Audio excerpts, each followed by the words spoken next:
Welcome to our channel. Before we dive into today's video, we kindly ask you to show your support by liking, sharing, and subscribing to our content. Unveiling the top movies of all time, The Lord of the Rings film series. The Lord of the Rings film series, directed by Peter Jackson, stands as a monumental achievement in cinematic history. Based on J.R.R. Tolkien's beloved literary masterpiece, this epic trilogy brought Middle-earth to life on the silver screen in a way that enchanted audiences worldwide. Spanning 3 films, The Fellowship of the Ring, The Two Towers, and The Return of the King, the series follows the perilous journey of a diverse fellowship of characters as they battle against the forces of darkness to save their world. With its breathtaking landscapes, meticulous attention to detail, and groundbreaking visual effects, The Lord of the Rings films transported viewers into a realm of magic, adventure, and profound storytelling. Jackson's masterful direction, coupled with stellar performances and a soaring musical score, created a cinematic experience that continues to captivate and inspire audiences to this day. Number 1. The Fellowship of the Ring, 2001. The Fellowship of the Ring, released in 2001 and directed by Peter Jackson, is the first installment of the legendary Lord of the Rings film series. The film begins in the peaceful land of the Shire, where Frodo Baggins, a young hobbit, inherits a mysterious ring from his uncle, Bilbo. Unbeknownst to Frodo, this ring is the One Ring, a powerful artifact forged by the Dark Lord Sauron to dominate all of Middle-earth. Frodo, accompanied by his loyal hobbit friends Sam, Merry, and Pippin, embarks on a perilous journey to destroy the ring in the fires of Mount Doom, Sauron's fortress. Guided by the wise wizard Gandalf, the Fellowship of 9 individuals is formed, consisting of Frodo, Sam, Merry, Pippin, Gandalf, Aragorn, a rugged ranger, Legolas, an elven archer, Gimli, a fierce dwarf, and Boromir, a brave warrior from Gondor. As the Fellowship travels through breathtaking landscapes, they encounter various dangers and challenges. They pass through the elven realm of Rivendell, where a council is convened to decide the fate of the ring. It is revealed that the ring's power has begun to corrupt Boromir, who desires to use its power for the good of his people. However, Frodo volunteers to take on the burden of the ring and continue the quest alone. The Fellowship sets out on their mission, but tragedy strikes when Gandalf falls into the abyss during a battle with a Balrog, an ancient creature of darkness. The remaining members face numerous trials, including a treacherous journey through the mines of Moria and an encounter with the deadly Uruk-hai, servants of the Dark Lord Saruman. Separated from the group, Frodo and Sam continue their arduous trek towards Mordor, aided by the enigmatic Gollum, who has a troubled history with the ring.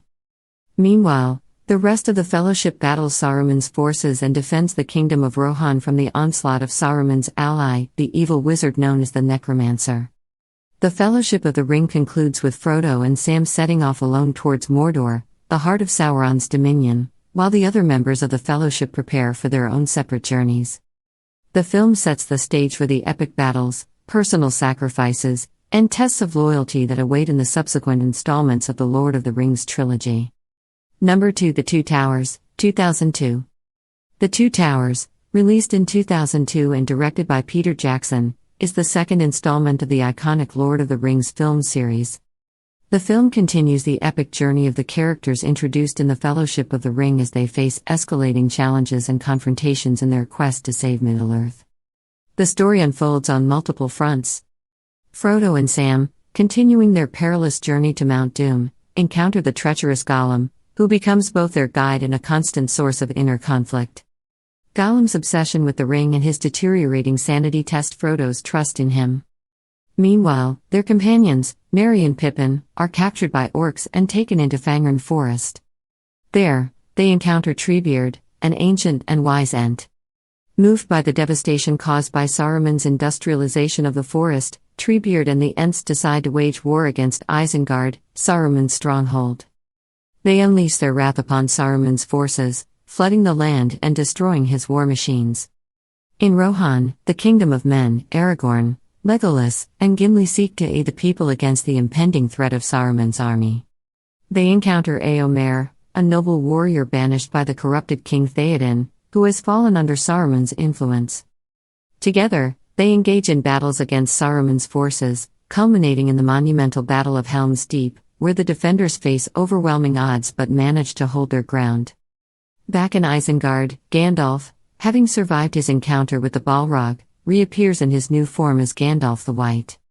He confronts Saruman, breaking his hold over Theoden and exposing his treachery.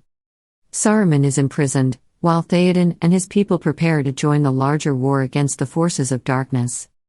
As the film concludes, Frodo and Sam continue their journey towards Mordor, struggling with the burden of the ring and the growing influence it has over Frodo's mind. Meanwhile, Aragorn, Gandalf, and the rest of the Fellowship unite with the people of Rohan and prepare to face the impending war against Sauron's armies. The Two Towers is a gripping chapter in the Lord of the Rings saga, showcasing the resilience of the characters in the face of overwhelming adversity, the bonds of loyalty and friendship, and the ever-present threat of darkness that looms over Middle-earth. Number 3. The Return of the King, 2003. The Return of the King, released in 2003 and directed by Peter Jackson, is the epic conclusion to the groundbreaking Lord of the Rings film series. The film picks up where the Two Towers left off, as the characters face their greatest challenges in the ultimate battle for the fate of Middle-earth. The story follows multiple storylines. Frodo and Sam, nearing the treacherous land of Mordor, are joined by Gollum, who continues to guide them towards Mount Doom while fostering his own sinister agenda. As Frodo's burden becomes increasingly burdensome, Sam's loyalty and determination to protect Frodo prove invaluable. In Gondor, the realm of men, the steward Denethor is manipulated by the corrupted wizard Saruman and descends into madness, leaving the defense of the city in the hands of his valiant son Faramir. Faramir leads his soldiers in a doomed battle against Sauron's forces but is ultimately saved by Gandalf and Pippin. Aragorn, now revealed as the rightful heir to the throne, must face his destiny and rally the peoples of Middle-earth against Sauron's overwhelming armies. With the help of Legolas, Gimli, Gandalf, and the resurrected army of the dead, Aragorn embarks on a perilous journey to muster the forces of Gondor and Rohan. Meanwhile, Merry and Éowyn, a shield maiden of Rohan, are determined to contribute to the war effort and join the battle disguised as a man. They confront the fearsome Witch King of Angmar, leader of the Nazgul, in a fierce duel. Éowyn valiantly defeats the Witch King with the help of Merry, fulfilling the prophecy of the no man who can kill him. Back in Mordor, Frodo and Sam reach Mount Doom, but Gollum's insidious influence leads to a life-or-death struggle for the ring. In the midst of the chaos, Frodo claims the ring for himself, succumbing to its power. However, Gollum attacks Frodo, biting his finger off to reclaim the ring. In the struggle, Gollum loses his balance and plummets into the fiery chasm along with the ring, finally ending its malevolent power. With the ring's destruction, Sauron's armies crumble, and the forces of good emerge victorious. Aragorn is crowned King of Gondor, bringing hope and renewal to the war-torn land. The Fellowship reunites, celebrating their triumphs and mourning their losses. The Return of the King is an emotionally charged and grand conclusion to the Lord of the Rings trilogy, showcasing the resilience, sacrifice, and unwavering determination of its characters. It explores themes of friendship, heroism, and the indomitable spirit in the face of darkness, leaving a lasting legacy in the realm of fantasy storytelling. Last but not least, the question of why the Fellowship of the Ring did not simply fly to Mordor on the Eagles has been a topic of debate among fans of The Lord of the Rings. While it may seem like a valid point at first, there are several factors to consider that explain why flying directly to Mordor was not a feasible option. Firstly, the Eagles in Middle-earth are not mere transportation devices at the beck and call of the characters. They are sentient beings with their own motivations and agendas. Their involvement in the quest against Sauron was limited to specific moments when their assistance was deemed necessary. Gandalf, as a wise and experienced wizard, understood this and had a relationship with the Eagles that involved mutual respect and limited intervention. Secondly, flying directly to Mordor on the Eagles would have attracted a great deal of attention from Sauron's forces.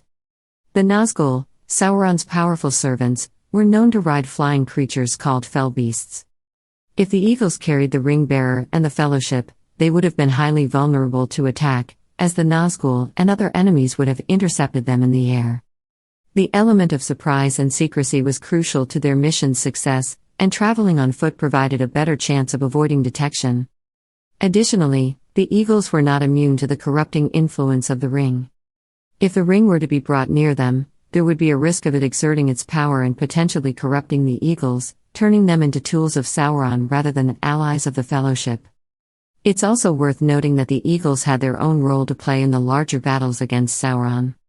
They aided in the Battle of the Five Armies and the Battle of the Morannon, showcasing their significance in the grander scheme of the conflict.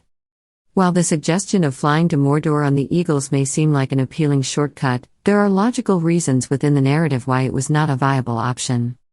The decision to embark on a perilous journey on foot was a strategic one, considering the risks involved and the need for secrecy. Therefore, it can be argued that this is not a plot hole but rather a deliberate narrative choice made by J.R.R. Tolkien to maintain tension, develop the characters, and create a sense of epic adventure.